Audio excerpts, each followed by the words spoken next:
ختم نبوت کے لیے اب کام کرنا ہے۔ بسم اللہ الرحمن الرحیم۔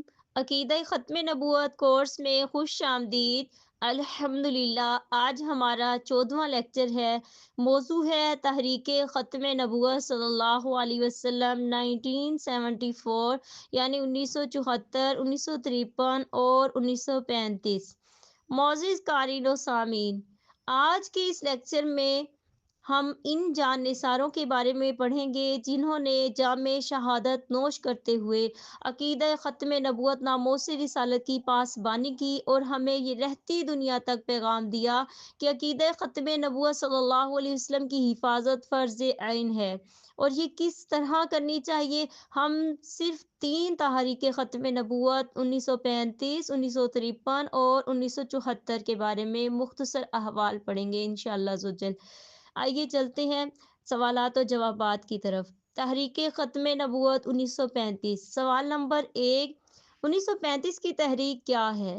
جواب، 1935 کی تحریک میں ریاست بہاولپور نے مرزائیت کے خلاف پہلا عدالتی فیصلہ صادر کر کے مرزائیوں کو کافر قرار دیا۔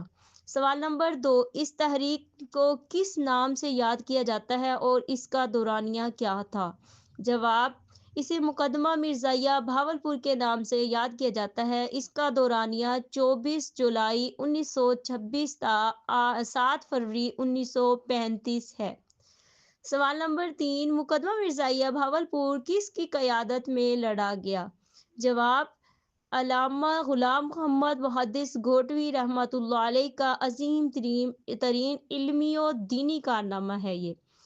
سوال نمبر 4، مقدمہ مرزائیہ بہاولپور کا بنیادی نقطہ کیا تھا؟ جواب، بنیادی نقطہ عقیدہ ختم نبوت صلی اللہ علیہ وسلم ہی تھا۔ اس کا پہلو یہ تھا کہ کسی مرزائی شخص کا نکاح مسلمان عورت سے نہیں ہو سکتا، ارتداد سے نکاح فسخ ہو جاتا ہے۔ اور سوال نمبر 5، اس مقدمے کا آغاز کس سوال سے ہوا؟ جواب، اس مقدمے کا آغاز اس سوال سے ہوا کہ آیا کوئی مرد جو حضرت صلی اللہ تعالی علیہ وسلم کو اللہ تعالیٰ کا آخری نبی نہیں مانتا بلکہ کہتا ہے کہ حضور صلی اللہ علیہ وسلم کے بعد بھی نبی آ سکتا ہے، کیا ایسے مرد کا نکاح کسی ایسی عورت سے ہو سکتا ہے جو ختم نبوت پر یقین رکھتی ہے اور کہتی ہے کہ سرور دو عالم خاتم النبیین صلی اللہ علیہ وسلم کے بعد دین اسلام میں کسی نبی کے مبعوث ہونے کی کوئی گنجائش نہیں؟ سوال نمبر 6، مقدمہ مرزائیہ بہاولپور کی رویداد کیا تھی؟ مختصر ذکر فرمائے۔ جواب، قصبہ مہند تحصیل احمد پور شرقیہ ریاست بہاولپور کے ایک رہائشی مسمى مولوی الہی بخش نے اپنی بیٹی غلام عائشہ بی بی کا نکاح اپنے ایک رشتہ دار عبدالرزاق سے کر دیا۔ ابھی رخصتی نہیں ہوئی تھی کہ عبدالرزاق مرزائی ہو گیا۔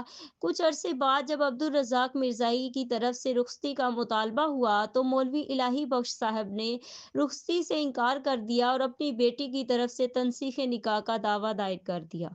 سوال نمبر 7، یہ مقدمہ کتنے سالوں کی کاوش سے اور کب جیتا گیا؟ جواب، 9 سالہ کی شبانہ روز کاوشوں سے انتھک جدوجہد سے حضرت علامہ غلام محمد محدث گوٹوی رحمۃ اللہ علیہ نے یہ مقدمہ جیتا۔ 7 فروری 1935 کو ریاست بہاولپور میں اس مقدمے کی بنا پر فیصلہ ہوا اور مرزائیت کو کافر قرار دیا گیا۔ سوال نمبر 8، فاتح مرزائیت کسے کہا جاتا ہے؟ جواب، مقدمہ مرزائیہ بہاولپور کے عدالتی فیصلے کے بعد حضرت علامہ غلام محمد محدث گوٹوی رحمۃ اللہ علیہ نے غلامی محمدی کا پروانہ حاصل کیا اور خلق خدا سے فاتح مرزائیت کا لقب پایا۔ سوال نمبر 9، اس مقدمے کا فیصلہ کس نے سنایا؟ جواب، منشی محمد اکبر خان صاحب ڈسٹرکٹ جج بھاون نگر نے اس تاریخی مقدمے کا فیصلہ سنایا۔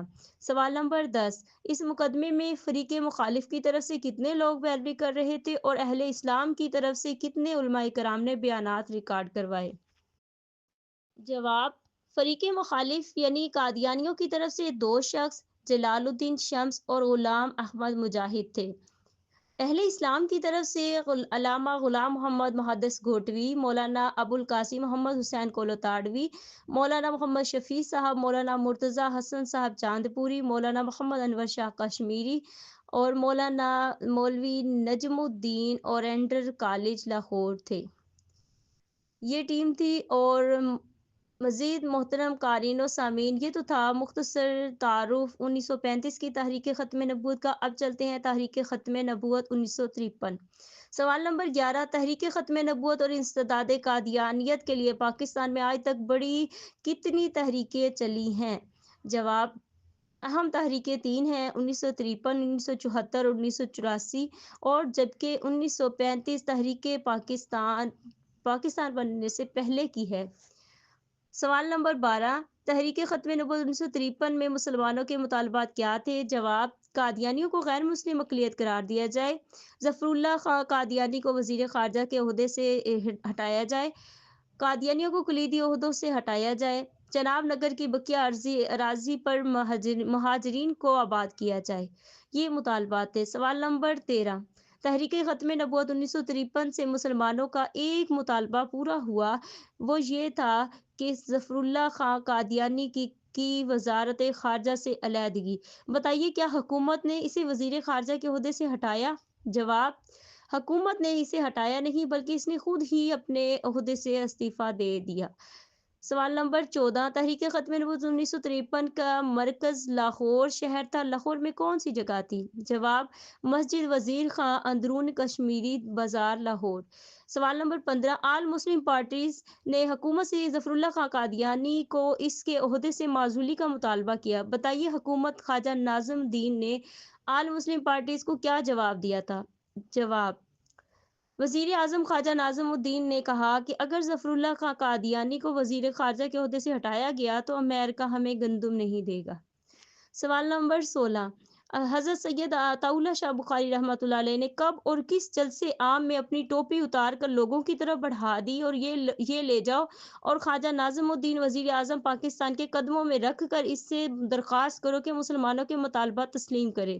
جواب، 16 فروری 1953 کو موچی دروازہ لاہور میں جلسے عام میں تقریر کرتے ہوئے۔ سوال نمبر 17، جسٹس منیر نے عدالت میں سید عطا اللہ شاہ بخاری کو لاجواب کرنے کے لیے کہا کہ نبی ہونے کے لیے کیا شرائط ہیں، تو شاہ صاحب نے کیا جواب دیا؟ جواب، آپ رحمۃ اللہ علیہ نے فرمایا، کم سے کم شریف انسان تو ہو۔ سوال نمبر 18، حضرت اس تحریک کا کوئی ایمان افروز واقعہ بتائیے۔ جواب، تحریک ختم نبوت میں واکنڈ میں ایک جلوس نکلا۔ پولیس نے جلوس کے کئی شرکاء کو گرفتار کیا، ان میں ایک 7 سالہ بچہ بھی تھا۔ مقامی پولیس نے اس بچے کو مرغا بنا کر پوچھا، بتاؤ تمہاری پیٹھ پر کتنے جوتے ماروں؟ بچے نے بڑی ایمانی جرأت اور معصومیت سے جواب دیا، اتنے جوتے مارنا جتنے تم قیامت کے دن کھا سکتے ہو۔ اتنا سننا تھا کہ ڈی ایس پی مارے خوف کے پسینہ پسینہ ہو گیا اور اس بچے کو سینے سے لگایا، پیار کیا، گھر لے گیا، کھانا کھلایا، رقم دی، پاؤں پکڑ کر معافی مانگی اور فوراً گھر چھوڑنے گیا۔ وہی جواں ہے قبیلے کی آنکھ کا تارا، شباب جس کا ہو بے داغ ضرب کاری۔ تحریک ختم نبوت 1974۔ سوال نمبر 19، تحریک ختم نبوت 1974 کے وقت مجلس تحفظ ختم نبوت کے امیر کون تھے؟ جواب، محدث الاثر حضرت علامہ سید محمد یوسف بنوری رحمۃ اللہ علیہ۔ سوال نمبر 20، پاکستان کے کس وزیر اعظم کے دور حکومت میں قادیانیوں کو غیر مسلم اقلیت قرار دیا گیا اور اس وقت پاکستان کے صدر کون تھے؟ جواب، وزیر اعظم ذوالفقار علی بھٹو مرحوم اور صدر چودھری فضل الہی تھے۔ سوال نمبر 21، 1974 کی قومی اسمبلی میں مرزا ناصر احمد کے بیانات کے جواب میں مجلس عمل تحفظ ختم نبوت نے ایک بیان مرتب کیا جو اسمبلی میں پڑھ کر سنایا گیا اور جسے کتابی شکل میں شائع کیا گیا، کیا آپ اس کا نام بتا سکتے ہیں؟ جواب، اس بیان کا نام ہے ملت اسلامیہ کا موقف۔ سوال نمبر 22، 1974 میں جب قادیانیوں کو کافر قرار دینے کے لیے قومی اسمبلی میں قرارداد پیش ہوئی تو اس کی مخالفت میں کتنے ووٹ آئے؟ جواب، کوئی بھی نہیں۔ سوال 23، چناب نگر اسٹیشن پر قادیانیوں نے مسلمان طلباء پر کب حملہ کیا؟ جواب، 29 مئی 1974 کو جب طلباء جناب ایکسپریس چناب ایکسپریس کے ذریعے پشاور سے واپس آ رہے تھے۔ سوال نمبر 24، 29 مئی 1974 کو قادیانیوں نے چناب نگر ریلوے اسٹیشن پر کتنے مسلمان طلباء پر تشدد کیا جس کے نتیجے میں تحریک ختم نبوت 1974 چلی؟ جواب 116 سے زائد مسلمان طلباء پر تشدد کیا گیا۔ سوال نمبر 25، 1974 کی تحریک ختم نبوت کے چند اہم رہنماؤں کے نام بتائیے۔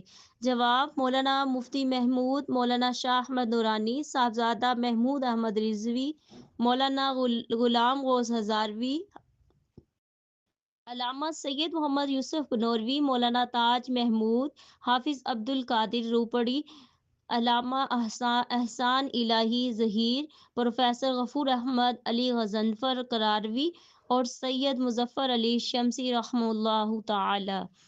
سوال نمبر 26، قادیانیوں کو کس سن میں غیر مسلم اقلیت قرار دیا گیا؟ جواب 7 ستمبر 1974 میں۔ سوال نمبر 27، قومی اسمبلی میں قادیانی کو غیر مسلم اقلیت قرار دیے جانے کا فیصلہ کس وقت سنایا گیا؟ جواب 7 ستمبر 1974 کو 4:53 پر۔ معزز قارئین و سامعین، عقیدہ ختم نبوت کی پاسبانی پر آئین پاکستان کے حوالے سے جو گفتگو کی گئی ہے وہ انشاءاللہ عزوجل ایک الگ لیکچر بھی ہوگا اور اس میں کی جائے گی۔ اللہ تبارک و تعالی دین اسلام کو سمجھنے، ناموس رسالت پر تا قیامت پہرا دینے کی توفیق عطا فرمائے، آمین۔ وآخر دعوانا ان الحمدللہ رب العالمین۔ اب گونجتا یہ نعرہ، دیکھو گلی گلی ہے، میرا نبی محمد ہی آخری نبی ہے۔ سر کو اٹھا